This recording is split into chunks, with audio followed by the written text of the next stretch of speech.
Guy, forcément un grand sentiment de fierté.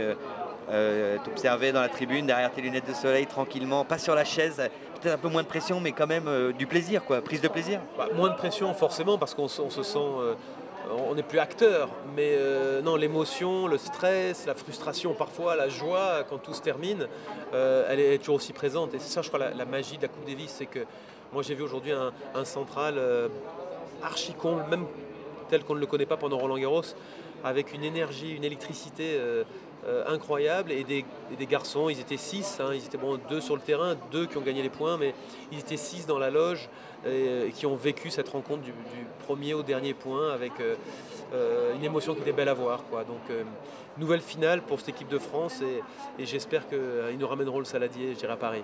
Il y a eu quelques flashbacks ou pas de 2002? T'en as eu aujourd'hui ou Ouais, pas? ouais, ouais. En plus, bon, Arnaud Clément comme moi avait joué cette rencontre. Moi j'étais sur la chaise en tant que capitaine, lui en tant que joueur. Donc j'imagine que lui aussi ça a dû lui faire euh, bizarre parfois d'entendre ces bruits, de voir cette espèce de holà qui tournait autour du stade, et puis cette même lumière qu'on connaît au mois de septembre, qui est souvent magique ici à Paris. Et bon, on va finir sur Arnaud Clément. En 2001, il avait l'occasion de jouer à la finale. Il n'est pas à la finale. En 2002, il est blessé. En 2010, la finale, elle est perdante. Son heure est arrivée en tant que capitaine?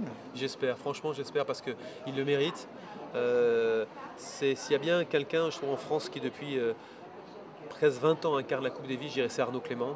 Donc il a un groupe formidable avec lui, il a des garçons qui ont connu l'échec, et je pense qu'ils ont envie de enfin peut-être eux aussi soulever ce saladier. Et je crois comme leader, comme guide, ils ne peuvent pas espérer avoir quelqu'un de plus formidable qu'Arnaud Clément.